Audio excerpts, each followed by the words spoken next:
Assalamualaikum warahmatullahi wabarakatuh.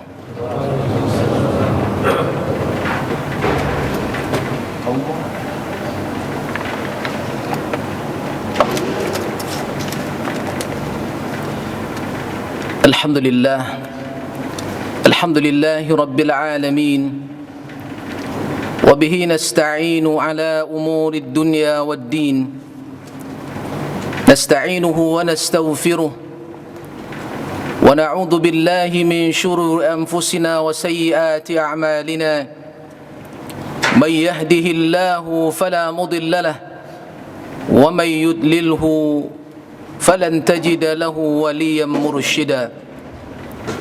Asyhadu an la ilaha illallah wahdahu la syarika lah wa asyhadu anna Muhammadan abduhu wa rasuluh sallallahu alaihi wasallam la nabiyya ba'dah.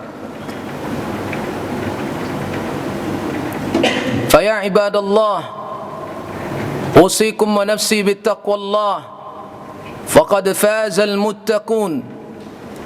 Ya ayyuhalladhina amanu ittaqullaha haqqa tuqatih wa la tamutunna illa wa antum muslimun.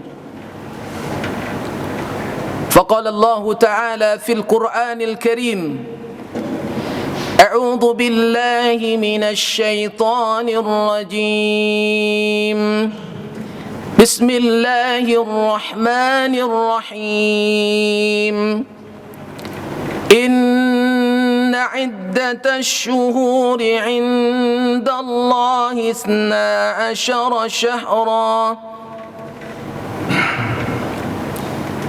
12 شهرا في كتاب الله يوم خلق السماوات والأرض منها 4 حرم ذلك الدين القيم فلا تظلموا فيهن أنفسكم وقاتلوا المشركين كافة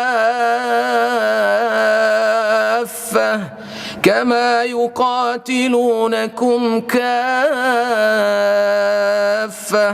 واعلموا أن الله مع المتقين.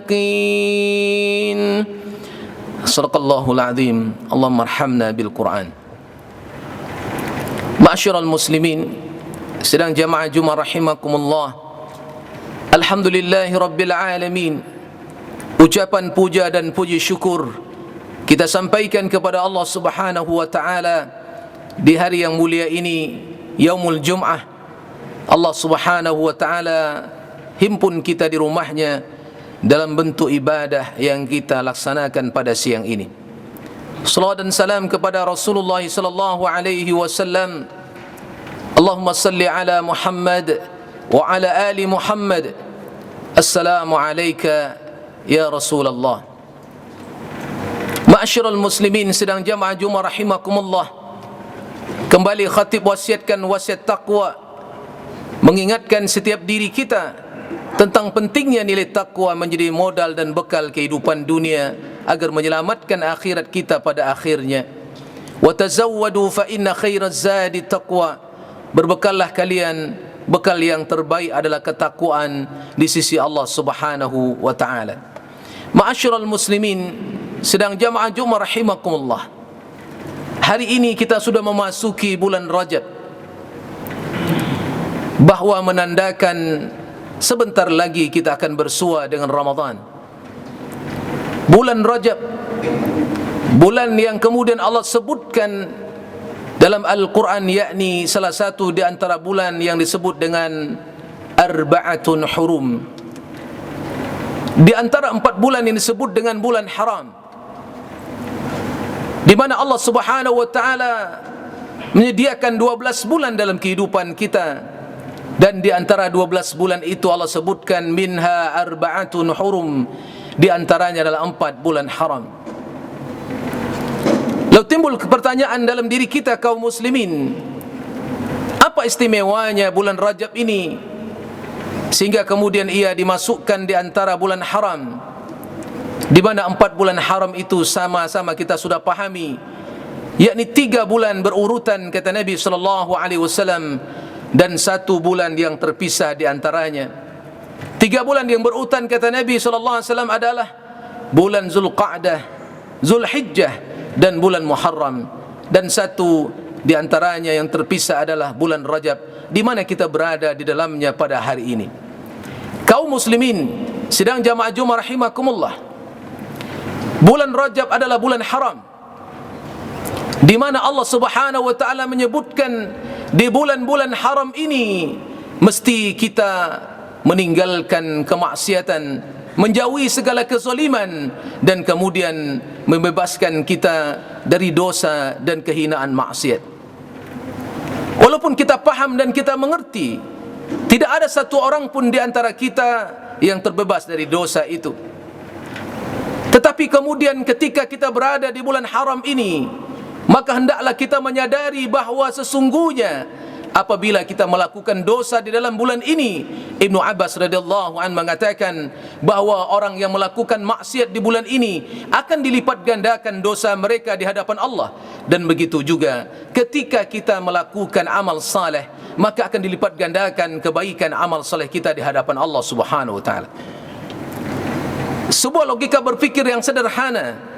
Tidak ada satu orang pun yang ingin dosanya dilipat gandakan dan diberikan satu hukuman yang berat di hadapan Allah.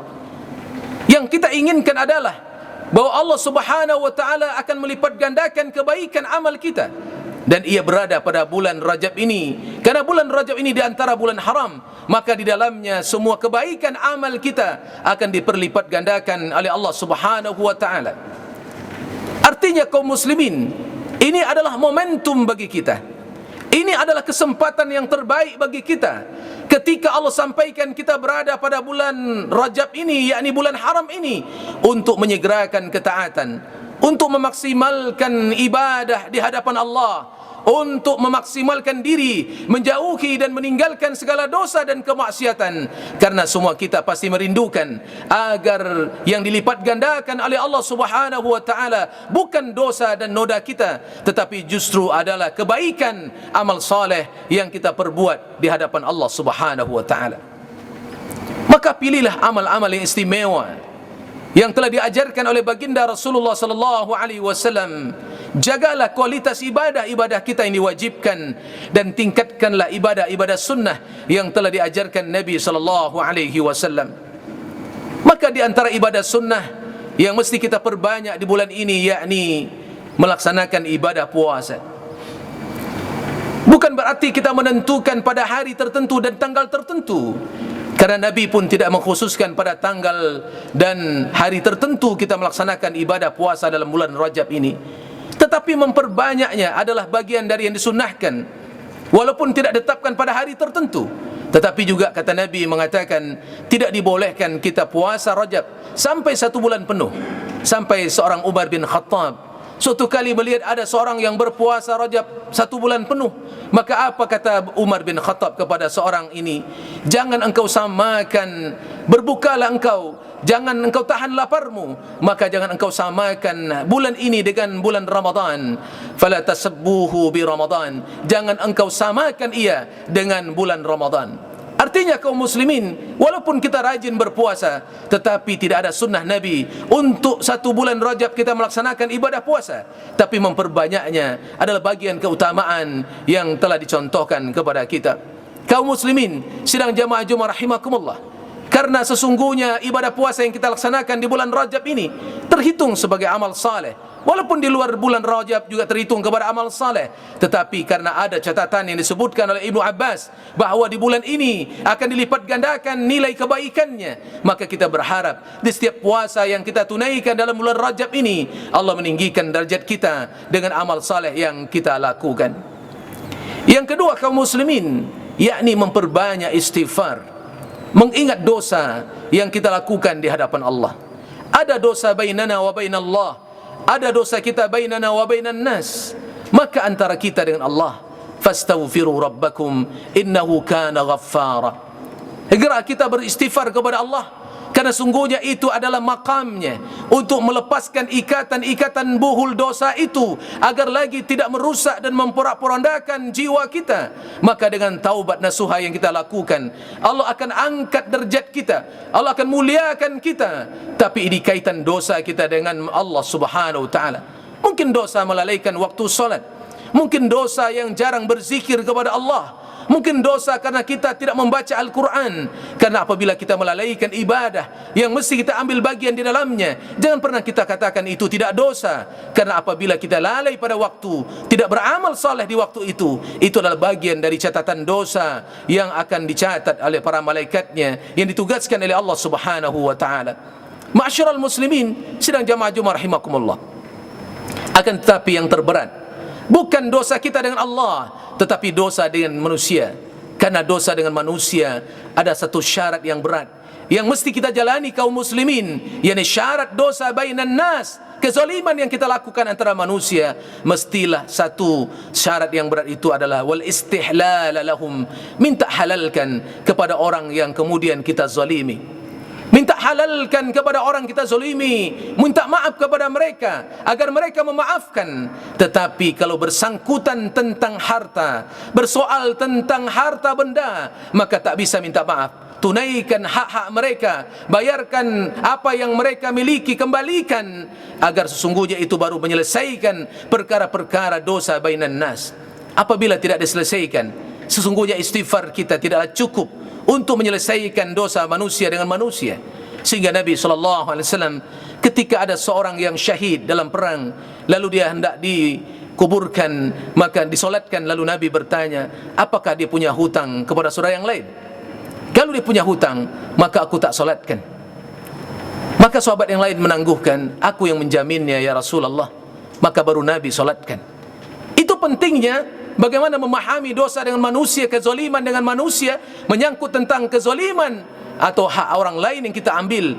Begitu perkaranya sangat berat di hadapan Allah Subhanahu wa ta'ala. Maka istighfar kita, dosa kita dengan Allah, lalu minta maaf dan mengembalikan hak-hak orang yang kita ambil untuk kepada yang punyanya, itu adalah jalan untuk membersihkan kita agar kita tidak tercatat kepada orang yang zalim di hadapan Allah Subhanahu wa ta'ala. Karena ada catatan yang Allah sebutkan dalam bulan-bulan haram ini. Apa kata Allah Subhanahu wa ta'ala? Fala tazlimu fihinna anfusakum. Jangan kalian berlaku zalim di dalamnya. Jangan kalian zalim kepada diri kalian di dalam bulan-bulan haram ini. Kaum muslimin yang dimuliakan Allah Subhanahu wa ta'ala, maka banyaklah istighfar dan banyaklah minta maaf kepada sama manusia, dan kembalikanlah harta yang terambil dari orang lain kepada sang pemiliknya. Karena itu jalan untuk menebus segala dosa kita pada dunia, sebelum nanti di akhirat kita mencari orang yang punyanya di saat mereka tak lagi membutuhkan, di saat beban itu akan dilimpahkan hanya kepada kita. Karena sungguhnya orang akan berlepas diri, karena di dunia haknya diminta mereka, kita tak kasih, tapi maka di akhirat Allah mereka tak mau terima lagi, dan beban dosa kita akan pikul dengan sendirinya di hadapan Allah. Ma'asyiral muslimin, sidang jamaah Jumat rahimakumullah.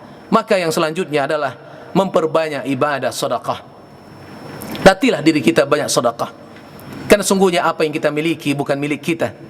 Apa yang kita miliki adalah titipan Allah. Suatu saat akan ditanya, akan dihisab, akan diminta pertanggungjawabannya. Yang kekal, apa yang kita kembalikan kepada Allah, yang akan menjadi milik kita adalah harta-harta yang kita wakafkan, yang kita sedekahkan, yang kita zakatkan, yang kita gunakan untuk membantu agama Allah, yang kita gunakan untuk memberi makan orang-orang miskin, yang kita gunakan untuk menolong orang-orang yang lemah. Itulah harta yang akan abadi bersama kita. Tidak ada rumus orang yang miskin karena sedekah. Tidak ada rumus orang jatuh bangkrut karena dia dermawan. Tetapi orang-orang yang pelit, orang-orang yang kikir, begitu hartanya banyak, jatuh miskin itu banyak. Tapi orang yang justru berkembang hartanya, tumbuh segala niaganya, tumbuh jabatannya begitu tinggi, dan prestasinya begitu hebat, karena dia rajin bersedekah. Bahkan mereka dilindungi, dijaga oleh Allah Subhanahu wa ta'ala.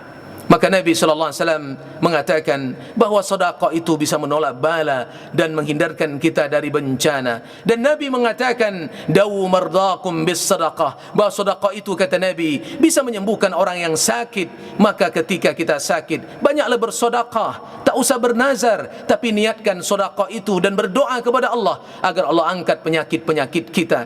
Jangan hanya nazar, meniatkan ketika Allah sudah menyembuhkan baru kita berikan harta kita. Itu nazar. Allah tak suka sebenarnya orang bernazar, tapi Allah lebih suka pada orang bersedekah. Transaksinya di awal, baru dia bermunajat kepada Allah, menjadikan amal solehnya sebagai tawasul dan wasilah agar Allah mengabulkan segala hajat dan permintaannya. Bulan Rajab ini, bulan di mana kita melatih sedekah kita, mulai kita tingkatkan, karena nanti afdalus sedekah tetap pada bulan Ramadan, kata Nabi. Tetapi Rajab adalah tadribat, latihan kita untuk berlatih agar jiwa dermawan itu Allah munculkan pada hati kita. Dan terakhir, mari kita ajak keluarga kita untuk bersiap dalam rangka menyambut Ramadan. Dari sekarang kita ingatkan mereka, untuk kita didik dan kita sampaikan kebenaran ajaran sunnah yang diajarkan Nabi SAW, agar mereka bersiap dan bergembira menyambut datangnya Ramadan. Sejak bulan Rajab sudah mulai mereka rasakan, sehingga mereka mampu mengatakan bahawa ibadah yang diwajibkan oleh Allah kepada kita bukanlah beban yang sedang menghimpit kita, tetapi adalah kenikmatan yang sedang Allah siapkan untuk menyelamatkan kita merdeka dari azab Allah Subhanahu wa taala, untuk darjat kita begitu tinggi dan mulia ketika berada dalam jannah Allah yang penuh kenikmatan yang dijanjikan kepada kita. Fa'tabiru ya ulil absar la'allakum turhamun.